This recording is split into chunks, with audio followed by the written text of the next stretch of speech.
Bonjour, bienvenue pour ce culte du 7 janvier 2024.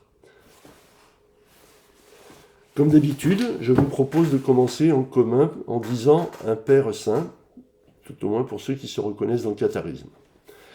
Père Saint, Dieu légitime des bons esprits, qui n'a jamais trompé ni menti, ni erré, ni hésité. Par peur à venir trouver la mort dans le monde du Dieu étranger, car nous ne sommes pas du monde et le monde n'est pas de nous, donne-nous de connaître ce que tu connais et d'aimer ce que tu aimes. Amen. Le prêche d'aujourd'hui porte sur une notion qui n'est pas forcément bien maîtrisée. Je l'ai appelée pratiquer, enseigner, critiquer. Le monde moderne n'a rien à envier au Moyen-Âge ou à l'Antiquité en matière de brutalité, de violence, de mépris et de bassesse humaine. Au contraire, je trouve que sous des dehors apparemment plus polissés, ces arts sont en constante progression, confirmant ainsi la vision cathare selon laquelle le monde s'appauvrit en bien et se purifie dans le mal. Dans le respect de la ligne directrice de cette chronique de la pensée cathare adaptée à notre époque, je voudrais traiter de deux sœurs jumelles dans le mal que sont la vanité et l'intolérance. Sachant à quel point elles me taraudent régulièrement et tous les efforts que je dois fournir pour les contrer, avec un succès dont je vous laisse juge, je me sens plutôt bien placé pour les étudier en quelque sorte. Georges Bernard Shaw avait livré une de ses réflexions incisives sur le sujet sous la forme suivante. Celui qui peut agit, celui qui ne peut pas enseigne. Un anonyme que je n'ai pas pu retrouver avait même précisé « Celui qui ne sait pas écrire enseigne, s'il ne sait pas enseigner, il devient critique ». Cette maxime résume bien le monde. Celui qui agit prend le risque de se tromper et de le montrer clairement et souvent durablement. Sa certitude devient donc une erreur et lui-même régresse dans l'échelle des compétences humaines. Celui qui enseigne évite de se mettre directement en danger et ne risque que la moquerie s'il est pris en flagrant délit de faute dans son enseignement. La honte est la même, mais son champ d'action est restreint. Par contre, celui qui critique ne risque pas grand-chose. S'il s'avère que sa critique est fausse, il s'en tire le plus souvent en feignant de ne pas avoir critiqué, ou s'il ne peut le cacher en prétendant avoir été mal compris. Au pire, il se fait oublier quelque temps avant de recommencer de plus belle. Surtout, personne ne saurait s'aviser de lui demander de prouver qu'il a raison en réussissant là où ceux qu'il critique auraient peut-être échoué. C'est pour cela que l'on remarque que plus il y a de risques à agir, plus on trouve de critiques. J'en veux pour exemple un champ d'action très à la mode en ce moment, la politique. Le politique doit réussir quand tout le monde a échoué, quand les conditions extérieures rendent la réussite impossible, et s'il échoue, il est responsable, alors que s'il réussit, c'est forcément grâce à de bonnes circonstances et non en raison de ses talents. Certes, on trouve à foison chez les politiques des vaniteux et des intolérants. Ils le sont tous, au moins autant que le reste de la population. Par contre, ceux qui franchissent le pas de l'action prouvent qu'ils sont les moins malins, dans tous les sens du terme, car ils se mettent immédiatement dans le camp des victimes dont les autres vont se repaître. Cela me rappelle un film si terrible que je n'ai jamais pu en regarder la moindre rediffusion, Ridicule, de Patrice Lecomte avec Charles Berling. Dans ce film, un petit noble de province monte à Paris pour proposer au roi un projet de nature à améliorer sensiblement la vie des paysans de sa région. Mais il se trouve pris dans le piège des pratiques courtisanes nécessaires pour approcher les décideurs. Or, la principale règle de la cour consiste à tourner quiconque en ridicule sur quelque sujet que ce soit afin de défaire les meilleures réputations et de monter en épingle les pires vices. Cela provoquera sa perte et l'échec de sa mission. Aujourd'hui, les courtisans sont en général des journalistes et quelques politiciens aigris qui prennent un malin plaisir à détruire toutes les tentatives susceptibles d'être bénéfiques avant qu'elles aient eu le temps de produire des effets, pour mieux regretter qu'elles n'aient pas été menées à bien et que leur mort fétale est constatée. Mais ces mêmes critiques se gardent bien de se lancer en politique pour montrer que leur critique était fondée et qu'ils sont capables de réussir là où leurs victimes ont échoué, souvent par leur faute. Certes, on ne peut agir efficacement sans avoir pris la peine d'apprendre, car alors on va à l'échec et ses conséquences peuvent impacter d'autres que soi. Mais si l'on veut critiquer, il faut alors proposer de mettre en œuvre ce que l'on pense être la meilleure alternative. La critique sans action est un poison destructeur et n'apporte aucune capacité d'apprentissage et d'évolution. De même, enseigner sans avoir pratiqué est un non-sens. Je me souviens avoir suivi un enseignement de secourisme et avoir désiré devenir enseignant en la matière. Je me suis donc inscrit à la formation de moniteur national. Mais dès que j'ai commencé ma formation, j'ai compris l'inanité qu'il y avait à vouloir enseigner ce que l'on n'a pas pratiqué. Aussi me suis-je immédiatement inscrit dans les équipes de secours de la Croix-Rouge française afin de vérifier sur le terrain la validité de ce que je prétendais enseigner. Pour autant, tout bon praticien n'est pas forcément un bon enseignant, et il n'est pas nécessaire d'être le meilleur praticien pour être le meilleur enseignant. Ces deux disciplines ayant leurs propres particularités et exigences qui font que l'excellence n'est pas forcément superposable entre elles. Pardon. La vanité et l'intolérance, un cercle vicieux. Beaumarchais, dans sa pièce sulfureuse Figaro, prêtait ses paroles à son personnage. Sans la liberté de blâmer, il n'est point d'éloge flatteur. Il n'y a que les petits hommes qui redoutent les petits écrits. Pour autant, avant de s'autoriser à blâmer qui que ce soit, il convient de s'assurer que l'on n'est pas soi-même accessible à la critique justifiée. Cela nous renvoie à la parabole de la femme adultère. Qui de nous se croit sans péché et s'autorise à jeter la première pierre? Car la question la plus profonde est là. Notre incarnation nous met dans un tel état de dépendance vis-à-vis du monde qu'elle nous donne à voir pour valable ce qui n'a d'autre but que d'empêcher l'émergence de l'esprit qui est maintenu contraint dans notre corps de boue. Et pour y parvenir, le plus efficace est de nous donner à croire que nous ne sommes pas prisonniers et que nous sommes même des individus au-dessus de la moyenne, qui ont donc le droit de juger les autres. Cette disposition intellectuelle est la vanité. Cette vanité est, avec la sensualité, le plus puissant levier utilisé par le monde pour nous empêcher de nous éveiller à notre état spirituel. La vanité flatte notre ego, nous fait croire capables de grandes choses ou magnifie à l'excès les petites choses que nous entreprenons. Or, l'ego est à l'opposé de la bienveillance. Il veille à notre seul intérêt, y compris au détriment de tous, qu'il soit meilleur et plus utile au groupe que nous. Du coup, la vanité va nous pousser à développer une autre arme antisociale, l'intolérance. L'intolérance est ce qui nous permet de rejeter les autres pour diverses raisons. Ceux qui en savent plus que nous sont des fats, même si nous passons notre temps à monter en épingle les rares savoirs dont nous disposons.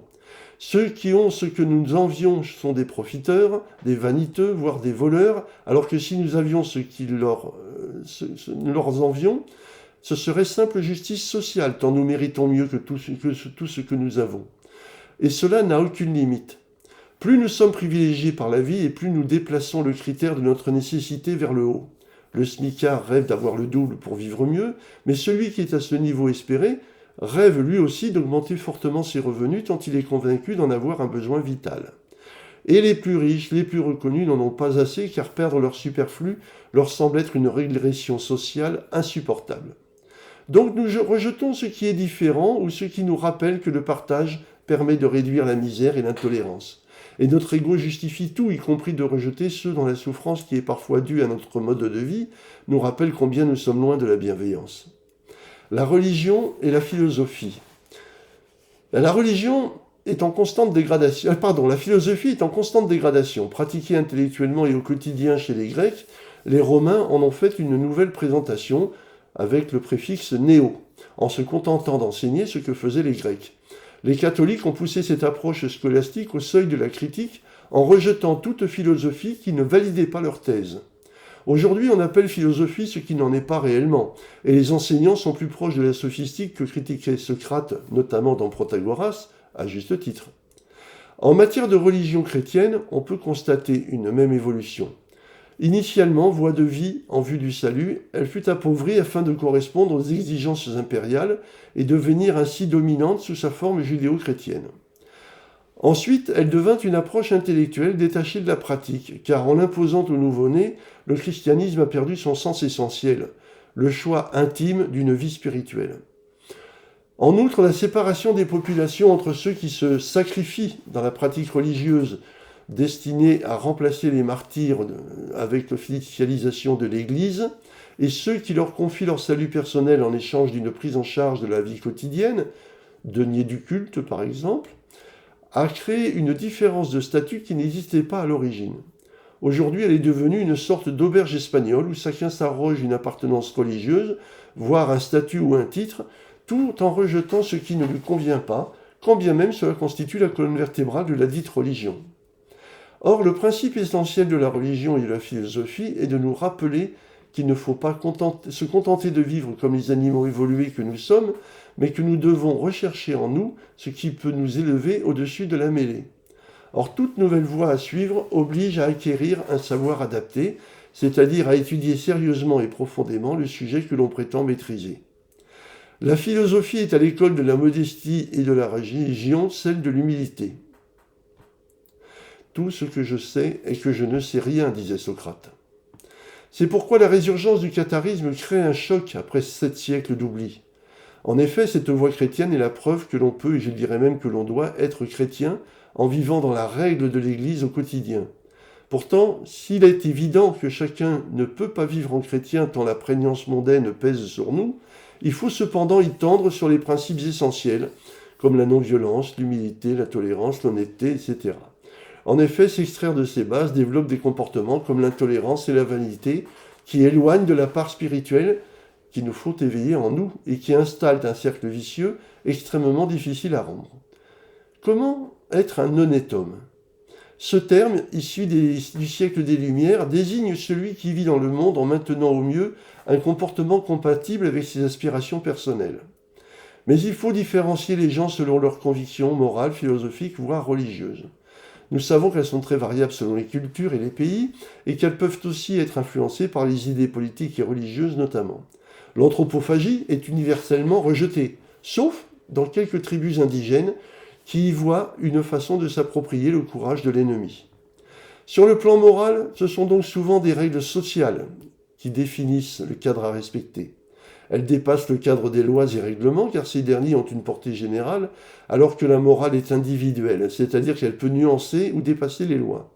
Si l'on n'a que la morale comme guide, on peut certes vivre honnêtement, mais dans un cadre restreint qui se limite à un monde où elle s'applique. Il suffit parfois de passer une frontière pour que notre morale devienne inapplicable ou illégale.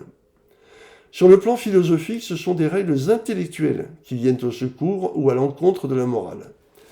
Ces règles émanent d'une construction logique et cohérente qui place l'homme au-dessus du monde quotidien et le pousse à réfléchir d'une façon globale ayant pour objet le bien de l'homme en ce monde. La philosophie veut diriger l'homme comme la politique veut diriger la société. Elle cherche à réduire les impulsions au profit de la réflexion, mais en conservant cependant un cadre qui, par définition, est limité par des bornes. Sur le plan spirituel, ce sont des règles doctrinales qui viennent remplacer les bornes légales et intellectuelles. Parfois, elles sont en accord avec ces dernières, parfois elles sont plus libérales, et parfois elles sont plus strictes. Le but de ces règles est de permettre à l'homme de s'approcher autant que faire se peut de l'idéal qu'il vise. Cela met donc cet idéal au-dessus des lois du monde, selon que la religion de référence considère le monde comme issu de la transcendance visée, inférieur en qualité à cette transcendance ou parfois contraire aux objectifs de cette transcendance. Pardon. L'homme peut donc vivre au mieux selon ses aspirations, qu'elles soient simplement morales ou qu'elles y adjoignent des considérations intellectuelles, voire religieuses. Et c'est ce que nous devons viser, tout en nous rappelant que personne d'autre que nous ne peut réaliser cet objectif. Celui qui critique vit hors de sa réalité. Celui qui enseigne admet ne pas pouvoir l'atteindre, malgré ses espoirs, et celui qui agit est le seul qui soit capable de mettre en adéquation ce qu'il croit et ce qu'il est. Mais celui qui agit dans l'humilité et la bienveillance doit les conserver quand il enseigne ce qu'il fait, et s'il est amené à critiquer des arguments insuffisamment fondés, parce qu'il a pris soin d'en rendre les siens aussi puissants que possible. Pour terminer, je dirai seul, comme d'habitude, le Pater, notre Père Cathare. Père Tout-Puissant, principe des esprits saints, ta volonté agit sur tout le bien. Ton Saint-Esprit nous guide comme il te plaît pour que ta grâce puisse nous être accordée. Donne-nous chaque jour la nourriture que ta parole et ton amour procurent. Remets-nous nos fautes et nos manquements comme pour nos frères nous en faisons autant et soutiens-nous dans les difficultés afin de nous délivrer du mauvais. Amen. Pardon. Merci beaucoup et au mois prochain.